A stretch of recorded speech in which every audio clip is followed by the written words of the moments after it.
Hello, everyone, and thank you all for joining us today for our live webcast, Business Development on LinkedIn for Recruitment Agencies. My name is Isabel Pryor, and I'm on the Talent Solutions team here at LinkedIn based in our Sydney office. Before we get started, I have a few housekeeping items. You're all muted by default, so if you have any questions, please send me your questions through our Q&A box. You see that little Q&A tab at the bottom of your screen.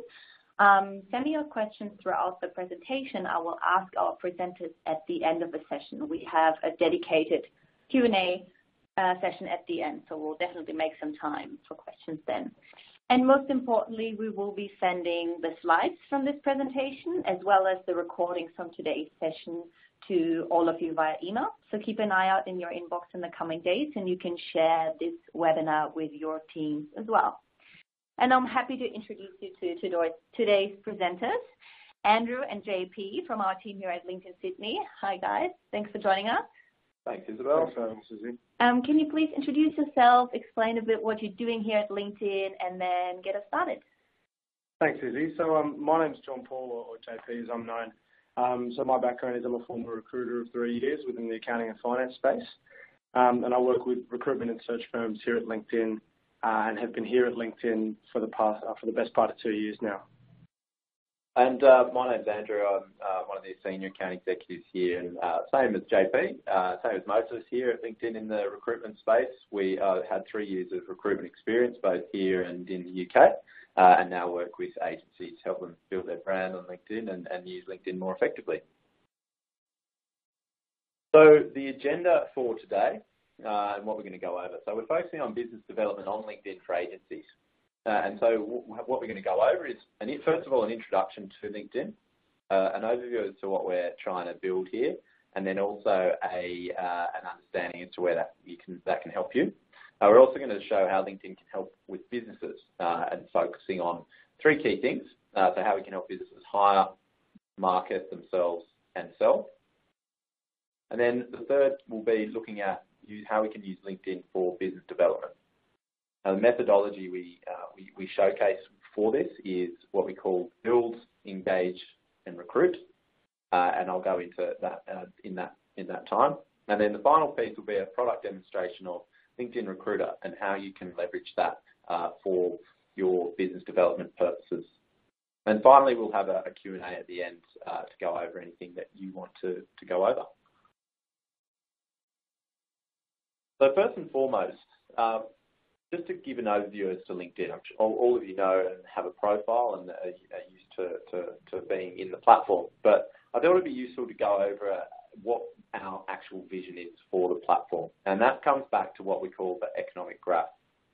So as the world of work changes and continues to change, I mean, we hear a lot in the media about automation and jobs being offshore, nearshore, changed as from what they were not so long ago.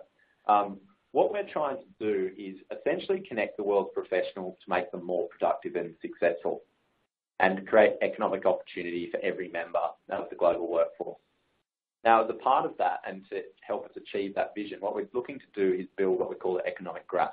And that essentially is a digital representation or a digital map of all the various different points within the global economy.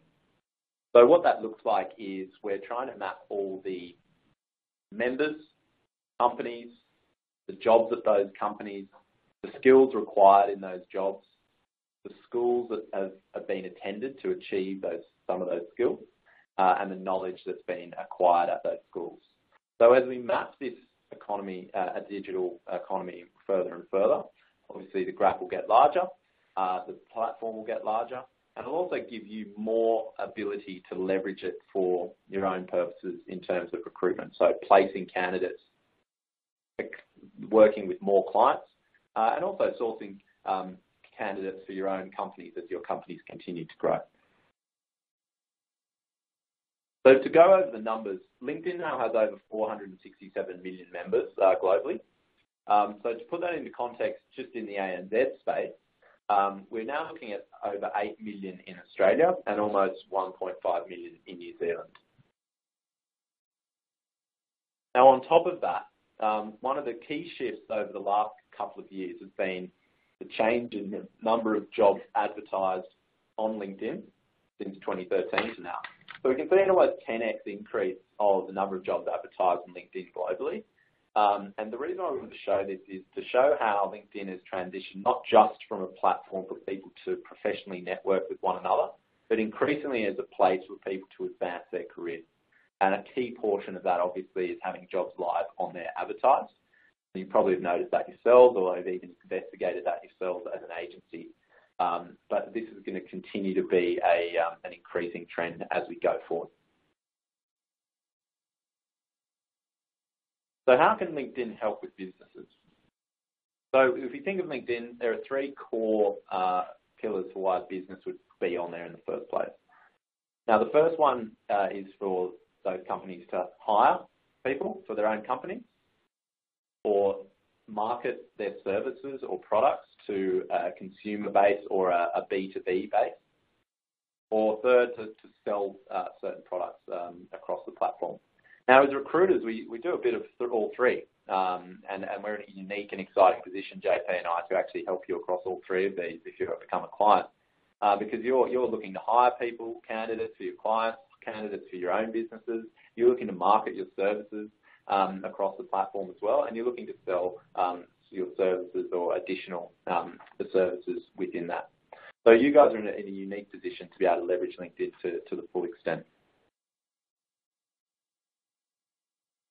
So as we do that and we look at how we can use that for business development, JP is going to go over how business development is changing and how we can look at LinkedIn to help us in achieving our business development goals.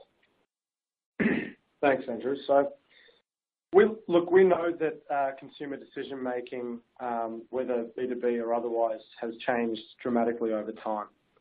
We know that 5 to 10 years ago, it wouldn't have necessarily been the case where there are so many what we call social proofs online for us to determine a company or an individual's credibility. Ultimately, we're forming our opinion on whether we trust that source enough to engage with them. So to give the example of say, TripAdvisor, a lot of us, when we are making a trip, might be looking to book a hotel, a motel, a place to stay. A lot of us will go on TripAdvisor to understand, what's on offer, whether that source looks credible, and whether it looks trustworthy. Which leads me into my next slide, which is around the way that recruiters are building trust and how we can actually build trust as recruiters. So we know the best recruiters act like marketers. As recruiters, we engage in our one-to-one sales, whether it be client meetings, business development calls, or emails. Marketing through social media will give us two things. Number one, it will keep the conversation going because it's always on. It's always live. So when you hang up the phone, or when you've finished that client meeting you're in, you're still actually engaging with these people through blog posts, jobs, engaging content such as video and media. And the other thing that social media gives us is scale. Now, Andrew's going to go over how the most successful recruiters are actually doing this, both from a personal and company perspective, and how we can actually build trust and awareness when we're not in front of someone or directly engaging with them on a one-to-one basis. So I'll pass over to Andrew. Thanks, JP. And yeah, I think that's such a key point what JP is talking about there in terms of one-to-many. We have such an opportunity to reach people at scale now that, it's really, once we've hung up the phone, we can only make so many calls in a week, but we can reach an exponential number of people in a very short period of time. So the way we look at doing that is through this methodology. So build, engage, recruit. What does it mean? So first and foremost, we're talking about building a brand. So building your followers, both of yourself and your personal brand, but also, and probably more importantly, for the company as well, if you own a company. Then we're looking at how we engage the audience that we've just built. So we've built an audience, we want to engage them, and we want to nurture that target audience with relevant and engaging content. And then finally, we want to do what we do best. So we want to recruit new clients to our patch, and we'll go over how we can do that. So first and foremost, building your personal brand and building brand overall. So when we look at a personal brand, you need to think of this in the context of the candidate and also the client. So if I'm a client and I'm working for a large organisation, who would I trust this often at times, or pretty much always, quite serious position? People don't like to hire necessarily if they don't need to, and if they do hire, it can be expensive for them to get wrong. So they want to ensure that they are working with someone that they trust and who is credible, and presenting yourself in a way that is credible online is the first step toward that.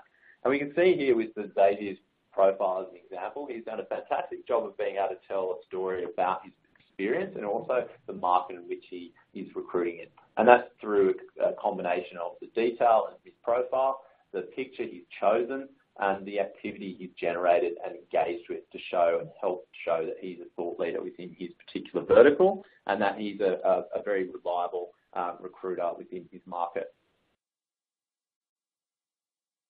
Now, the second part of that is looking at how we can build a brand for the company.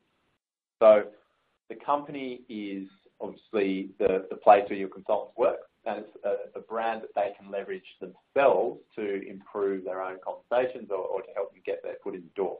So what Housekeeping has done is a market-leading example of a way in which a recruitment agency can tell their story.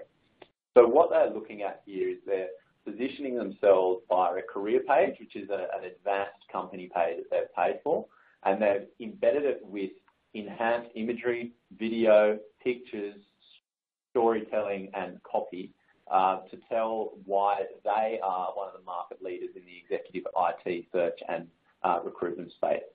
So that when I'm coming toward one of those consultants and I look at Housekeeping, I have a clear and in-depth picture as to what it is they stand for and why I'd like to work for them as opposed to one of their competitors. So think about this in the context of your own agency and how you're represented online and how that compares to your competitors in your market. Because if it is a fair way behind that competition, then it might be something you might need to look to optimise to improve that standing within your vertical. Now, the other way they've done that is by showcasing the jobs that they are recruiting. Obviously, it's always easier to show than tell. So they're showing the roles they're looking after as a way of marketing themselves to the candidates that are relevant for those roles.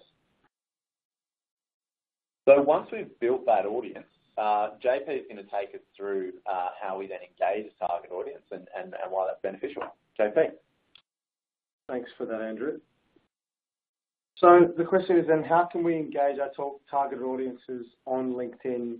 And we'll start with more so from a personal standpoint, but you'll probably see that these are very transferable between both personal and company. So the first point there is be visual, second, being a thought leader, and the third, making your updates more interactive. Now, the first is around being visual. So look, we know here at LinkedIn that posts containing imagery and media are likely to get up to 40% more engagement. The second point, being a thought leader in your network. So posting content to your personal network that's relevant and value add to your audience is likely to result in, once again, bringing this back to trust, you building trust and credibility among potential clients and hiring managers on the LinkedIn network. Third and last is making posts more interactive. If you're tagging relevant companies and members in posts, it will likely result in those posts gaining a broader reach and exposure on LinkedIn. We've all seen those posts, I'm sure, on the network that have gained traction and gone viral. So those are some examples of that. So relating this to a company standpoint, so the right message for the right audience. So think of who you're trying to reach and tailor your messaging to that group of people so that you stand out. As you can see, we've got a couple of examples here. The first, a not so good example. Number one, how do you think prospective clients, in this case, given they're targeting accountants, are probably CFOs, financial controllers or finance managers, how do you think they're going to react to the image on the left? Secondly, the tone is completely off for the target audience. I'm not sure if many, and I don't think many accountants would respond positively to this type of a message. And then, in stark contrast is a good example on the right from Spark Recruitment. To me, this indicates that they've, number one, got a great relationship with their client and that they're ultimately demonstrating thought leadership and knowledge in their sector, which actually brings me to my next point. So if we look at this update here by Just Digital People, we know that hiring managers seeing this will know that A, candidates at Just Digital People look like they're probably having a great candidate experience. And B, we all know that in recruitment, very often our clients are or could be our potential candidates. And we know that if a client is likely to engage us on their personal career journey, they're much more likely to engage us as their recruitment provider of choice when the time comes. So having a call to action. So asking the reader to take action is really important and something that you should endeavour to do on your posts, and having that content there that actually leads them somewhere else. So here, design and build encouraging an interaction from their audience.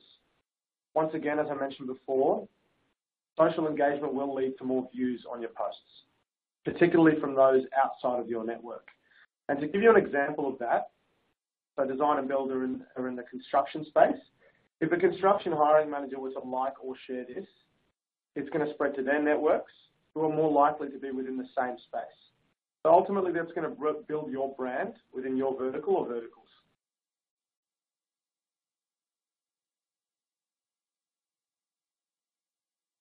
So looking at now maximising your reach on LinkedIn. So now that we've engaged our existing audience, the question is really, how can we go beyond that? How can we maximise that reach, the reach of that content to a broader audience? And that's through sponsored content. If you think about all the data points on your own LinkedIn profiles and on our members' profiles, we can actually give you the ability to segment and target them with tailored content. For example, if I wanted to, I could target all manager level and above members, so say director or CEO, CFO, within the construction industry in Sydney, and I could push content to them in their news feeds, despite the fact that they're not following my company page. Now, you'll hopefully recall when I was talking before about encouraging people to take an action, we can also give you the ability to capture that action or lead through a lead capture page on LinkedIn, which I'll talk about now. So this is what a lead capture page looks like. And look, it's quite simple. The purpose of this page is effectively to capture leads and give you a direct line of communication with members who have indicated interest. These leads are then captured in a folder in LinkedIn Recruiter, which Andrew will go through in a second in his Recruit segment. Thanks, JP. And yeah, I think the key thing with building an audience is we need to engage them to maintain that audience and to keep sort of preaching to them. So it's one of the key parts of this and something which takes a bit of time, but it is so valuable once we've got it right. So the final piece of the puzzle, the recruit side of what we do. So we've built the audience, we've engaged it, now we want to recruit within that engaged audience. And this all comes back down to warm leads within the platform from a digital point of view. If people have a warm understanding of what it is you do or an overall understanding or awareness of you as an agency, they're much more likely to respond to you or respond favourably when you do reach out over the phone or suggest to go for a coffee. If you warm them up through content, through a strong personal brand or some jobs or whatever it might be, once that phone call finally does come through, they're going to know who you are, hopefully think highly of you, and be more likely to want to work with you as a client going forward. So when we are going to go over this demonstration, but there's really 4 key things within LinkedIn Recruiter and how they can benefit you for new business development. So the first and foremost is there's 20 advanced search filters. So we can really drill down as narrow and granular as we wish to highlight new prospects within certain verticals, within certain skills, or with a certain experience or education. Within that, we can set up live search alerts to get notifications of new prospects that might be relevant for us. And then from that, we can also use search insights and market mapping tools to give us a visual representation of where our prospects are or where our future prospects might sit and where we need to focus our attention. And then finally, the spotlights are going to show us within our searches who is more likely to respond based on their behaviour on the platform. So I'll just go into the demo now. So just bear with me while I just get that set up. We're crossing fingers for technology.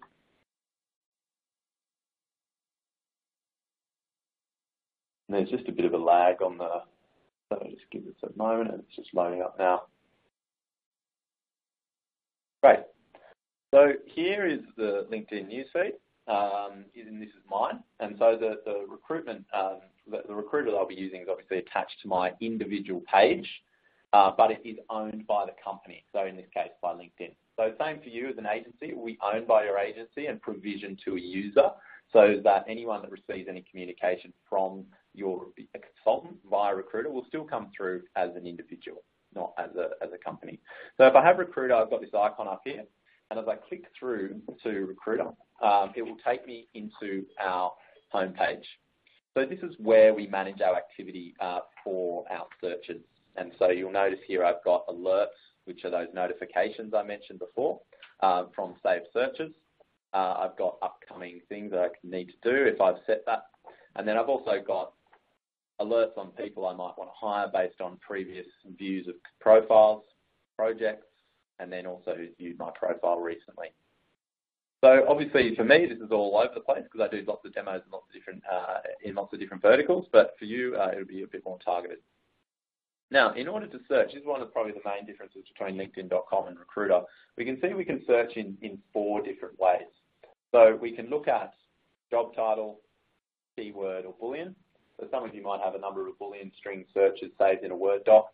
What we could do is copy paste those into the search toolbar there and then search within that. Keyword, fairly self-explanatory, so job title.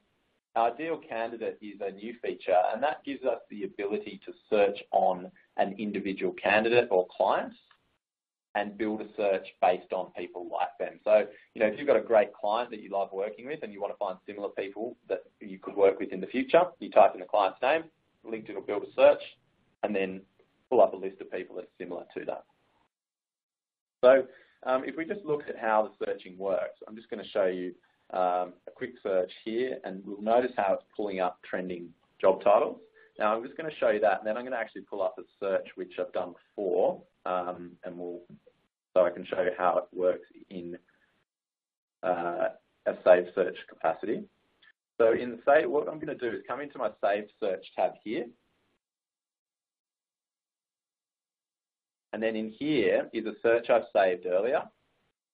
And now why I'm doing this is to, one, show you where saved searches sit, but then also just for this example, so we're keeping in mind the fact that we need to keep certain things anonymous for this live demonstration. So what we've done here is I've built a search for a CFO in Sydney. Now you'll notice I pulled a couple of job titles on the left there, and they're to incorporate the fact that CFOs might call themselves different things.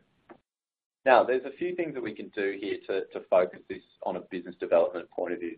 The first and foremost of these are search filters. So we've got almost 1,400 candidates with this job title in this location. They have if we wanted to, we could add in certain skills which are trending based on the job title in the location. So they're the top 5. Now, what we can also do, particularly from a business development point of view, is set up a search. So I'm only searching for the 1,400 CFO people who work in these sized companies. Now, why would I want to do that? From my point of view, when I was in recruitment, we had a huge emphasis on SMB recruitment and how we could find more clients who were in small, medium enterprises, so as we could avert or avoid PSAs on larger companies. Because we were already on a PSA with those companies, we wanted to diversify to SMB. So the way in which we could find prospects within that is by searching for a specific job title within a certain company size. And then if I come into the advanced section here, what it's going to show me is a numerous other searches. Now, the first one I'm going to show you as how we can filter even further is the current companies. So what it's showing me is of those companies I've chosen, those company sizes, so 1 through to 500 employees is what that's saying. These are the top 10 related to that. So I can then go through those companies, understand whether or not they're relevant to me as a recruiter, and begin to business develop within that. Now, you can get as specific as required within your verticals to focus on this from an SMB point of view. The reason why I'm focusing on this is just from a personal experience, how it was such an emphasis from our leadership team and how you could use that for yourself. The other way of doing this, of course, is if you had a list of companies that you're wanting to focus on, I could just type in current company into that, and then it will change it accordingly. Now, if I come up to our searches here, we can see there's a number of other ways that I can look for people within this space. So, for instance, if I am interested in focusing on people who've been in their current position for less than a year, that's a way of potentially getting in front of a new leader within an SMB organisation that I want to speak to try and get in front of them as to how they might like to recruit going forward. So it's a good way of using their own job change as a way of striking conversation and then developing that into a BD call around how you could place more candidates with them in the future. So we can see using this advanced filter section within Recruiter, it's really only constrained by your own imagination how we can use this. And your relationship manager, once you have signed up to Recruiter, would allow and work with you on strategies to help you use this to the best possible ability, both for business development and, of course, for candidate sourcing. Now, the other thing I'm going to show you, and what I mentioned before, is the Search Insights tool. So what we look at with Search Insights, what this is going to tell me is going to use the same information on the left-hand side, our search criteria, and it's going to show me a visual map or visual representation of the search we've just done. So you'll notice it's the same list of companies that we had, so the current companies of that size that we chose. And then what will happen if I choose a certain company, so for instance, if I choose, let's choose Tourism Australia, for instance. I choose Tourism Australia. That will then pull in the two candidates underneath. And then under that, I can then go from there and do a couple of things. I can either add them to a project or a shortlist folder, or I can send them a message. And instead of having to do it one at a time, I can do up to 25 at once. So it's reducing that time spent going through lists of candidates, reaching out one by one, clicking the back button to look at them again, sending another message. Instead of that, I can assess a list of candidates very quickly and then send them a message all at once. Now, I'm going to come back to our original search, and I'm going to show you how we can set up a search alert for this role so that I get notified every time someone new comes into it. So how we would do that is I would come back to the search that we just did.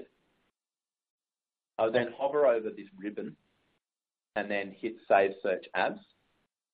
Now, I've already saved this search, so what I might also do if I wished is hit Update Save Search if I changed it in any way. So it's open to both as a way of helping you sort of reduce your time. Now, once I've saved that search, I'm going to come back into my Save Search section at the top here.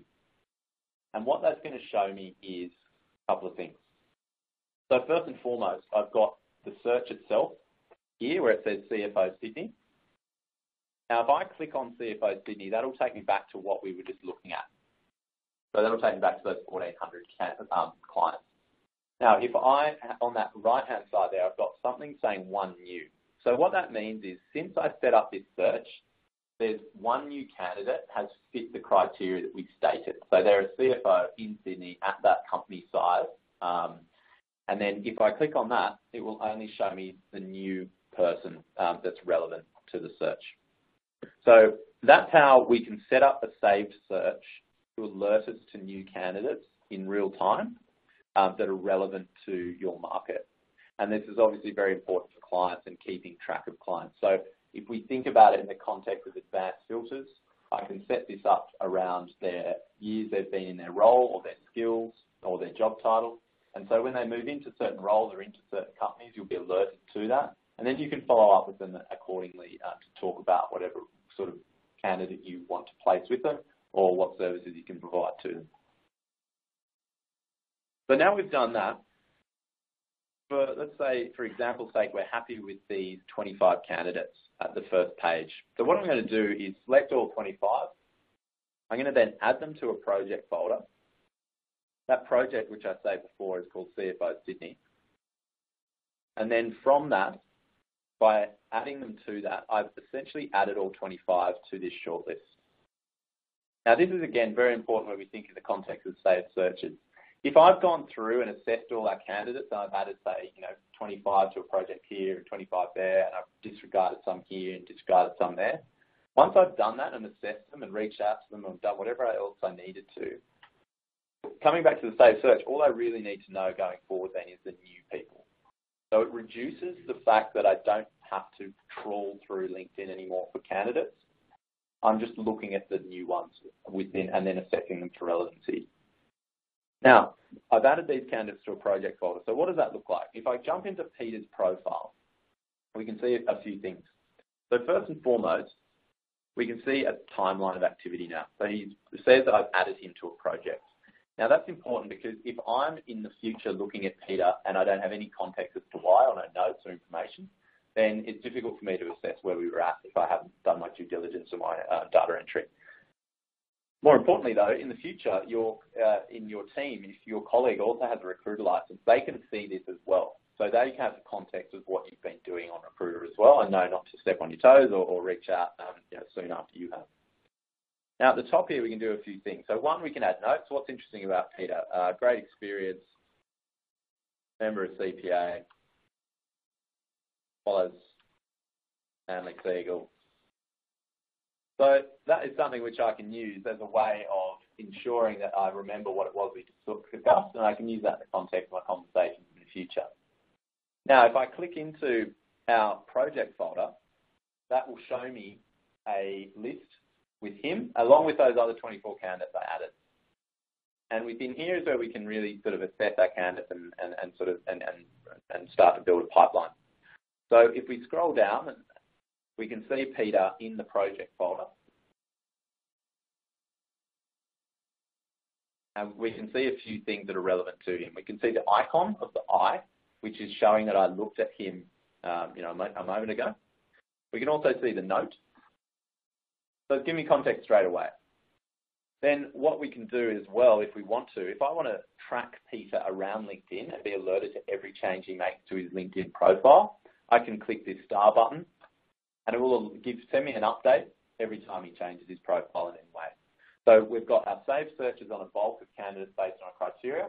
We've also got updates set on individuals that are relevant to our client base. Now from there, what I'm going to do is, I'm happy with all these candidates, so I'm going to send them a message all at once. And I can do it in two ways. First and foremost, it's important to add that this is a blind CC message that the other 24 candidates obviously don't see. It's an auto salutation, and then we can use our own copy typed freehand, or of course we can use a template from up here if we all want to reach out in the same way. The templates obviously save time, and particularly at the beginning, if you're working at an agency, you might like to set up a way of communication which is consistent across your consultants. Now, once I've sent that email, that'll send to all 25 candidates. That will automatically sit again on their profile saying they've been contacted. Those 25 will flow into contacted, and those that reply will flow into replied. So we can see how this is sort of becoming a shortlist, but it's also a talent pipeline for us. So in the future, as we add more candidates to this add more clients to this CFO prospect list, we've already got an understanding as to where the other clients were in that process. So that for LinkedIn is a recruiter, is a way in which we can use it to highlight people for business development. The final thing I wanted to show you was what I touched on in the introduction, and that's the spotlight. And we can look, just by using this save search section, we can see how easy it is to come back to searches that we've done. We don't have to type them out again. I can just keep coming back to this CFO one rather than having to do it all from scratch again.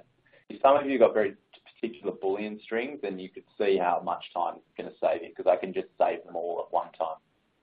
So at the top here are our spotlights. So this one here, open to new opportunities, that's been intentionally grayed out by us, so that it's anonymous for those people who have stated they are open to new opportunities. But what that means is those people that show up in that spotlight have tick the button on their profile that's only visible to recruiters, stating they are open to new roles. So I think that's useful to have in the context of clients and BD, because it's a point of conversation that you could start with them. And of course, as JP mentioned, our candidates become our clients and vice versa, so it could be something that's useful for a conversation. The other part of that is engage with your talent brand. So we've talked so much about building an audience and engaging with that audience. Here's where we can really sort of begin to leverage that. So we've got 26 people of that for almost 1,400 who at some point engaged with LinkedIn.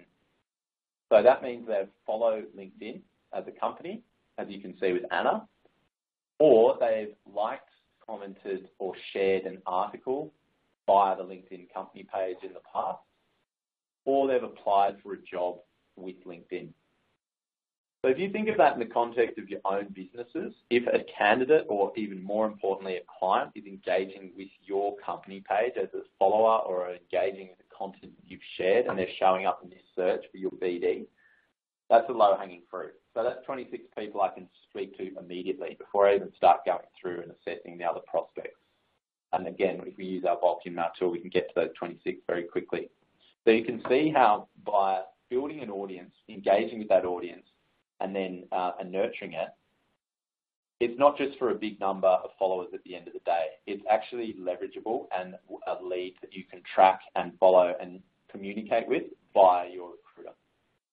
So today has been, I guess, a real focus on business development and how we can use this for prospects. And this recruiter tool is the final part of how we can communicate with those prospects once we've built that audience with them. So I hope that today has been useful. In terms of further details, obviously we've gone over some of the features today with Recruiter. There are obviously many more. And in terms of looking at things like pricing and some of the finer details, it would make more sense for you to speak to your allocated LinkedIn representative in various different regions. But it's been a pleasure speaking to you today, and I'm going to hand back over to Isabel for questions. Thank you. Thanks, guys, for the presentation and also the demonstration. Let's take some questions from the audience. And to add to Andrew's comment, you will receive an email in the coming days that will have the slides and also recordings from today's presentation. So if you missed the beginning or want to share it with your colleagues, you will receive the recording, and there will also be a button that says contact us. So if you want to find out more, like Andrew said, if you want to find out more details about pricing, just click that button and someone from the team will be in touch. If you have more questions, send them through the Q&A box now. I'll kick off with the ones that I received through the presentation, and one that came in early when you were talking about the building part and building a page. Well, the question was, is it possible to get a consultant to help set up the page? Yeah, so look, I'll jump in on this one, Izzy. So this is John Paul. Yeah, absolutely. So any of the paid agency solutions that you engage with LinkedIn, you actually get 2 points of contact. The first is, I think Andrew actually mentioned it before, is a relationship manager. So they're there to look at your overall strategy and ensure that you're actually seeing a return on investment in your solution. And the second is a customer success manager. So the customer success manager's role is to offer more training and support and be a direct point of contact to help you with things such as your careers or company page, to help you, to make sure that that's all set up and it's up to scratch and you're actually it's set up at a high standard, effectively. So the answer is yes, you do. Great, thanks. Another question that came through regarding saved searches is how many of those can you actually have? Is there a limit for saved searches, or can you set up as many as you'd like? Yeah, thanks, good question. There are 50 saved searches with Recruiter. So that's per license, per person. So if you've got 50 and you get to the 50 mark, you might decide that you maybe don't need the other 10, and you just can turn them off. So it's fairly easy to turn them on and off if you do hit that 50 limit. But yeah, 50 is the number. Great, thanks. Another question in regards to sending messages to multiple people, how you've explained that you can save time by doing that. Do they see that you've messaged multiple people, or does it look like you've specifically messaged them? No, it works like if you were sending an email blind CC, except for the sense that it doesn't even say BCC in the email. It's just it comes through to them, and the way they see it, it looks as though it's only an email that's been sent to them and them only. Thanks, Andrew. Let's see what else we've got. Another one. Are people able to see that you've visited their page through Recruiter? So if you looked at someone's profile, are they able to see that? Not through. That's a good question again. Everything through Recruiter is anonymous. So if I'm looking at, I click on Anna Lee's profile, completely anonymous. So different to LinkedIn.com, like with your normal personal profile. If I clicked on Anna's profile through that, then they'd be able to see I looked. But if I did that through Recruiter, it's all anonymous from the person. Right. Okay. Thanks. Another question: how many of those messages can you actually send? Is there a limit per month, or how does that work? Yeah, good question. So you actually, if you invested in a Recruiter license, you actually get 100 of those emails per month per license. So they actually roll over for a 3-month period. So let's say you would only use 50 one month, you'd have 150 the next month. The other thing is that if you actually get email responses, so let's say I send out 10 emails and I get 5 responses, whether they be a typed out reply, a yes, I'm interested, a no, I'm not, or a maybe later, I'll actually receive those email credits back. So I'll be credited back for those that respond to me in any way. It's a good question. And we didn't go into this in the demo, but there's a way in Recruiter for you to filter your connections. So if you only wanted to reach out to first-degree connections, you don't even get charged an email. So we could filter first-degree connections, send 25 messages to those first-degree connections, and then, of course, we're not charging an email. So, just to add to that as well. Thanks. Another question that was, can you send numerous mails at the same time with Recruiter Lite as well? No, short answer. Recruiter Lite is an extension of your individual profile. It's not a scalable sourcing tool like what we're doing here. So the only tool that you can use that can send multiple emails at once is Recruiter. Great, thank you. Another question. If one of my recruiters leaves, can I give the license to someone else? Yes. So one of the reasons why I mentioned at the start that a key point that it's owned by the company is because the company owns the license. They decide who uses it. If that person was to move on, they would simply reassign the license to the new user. And importantly, all that information the previous recruiter or the previous user had put in, such as projects and save searches and notes and all that sort of thing, would also transfer with the license to the new user, so that person would at least have some context of what the previous person had been doing. Thank you. Another question on saving someone. So if you save someone in your pipeline, can that person see that, or will it be notified that it's been saved by a recruiter? No. So it would be anonymous from them as well, so they wouldn't know. And it's important to note that no notes would show up to them. They wouldn't show up in projects on their personal page. Again, it's all completely anonymous from the person that you're looking at or writing to or starring or writing a note about, all anonymous. Great, thanks. We might have time for one last question, because I think we're already at 45 minutes. We had that already. Is there a way I can get updates on certain candidates? Yeah. So when we were doing the search and we were in the person's profile, we simply click on the star button. So I'll show you now. If we click on Anna's profile here, that will take us through to where her profile is, which obviously gives them more information. And then once they're in her profile, what I can do is click on this star button.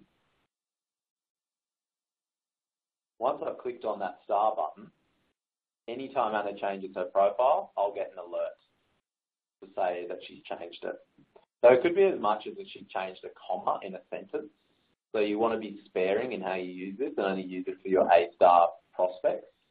But you will get an alert to say she changed her profile. So in answer to that question, yes, you can track certain candidates and you do it via this star button in Recruiter. Great, thanks.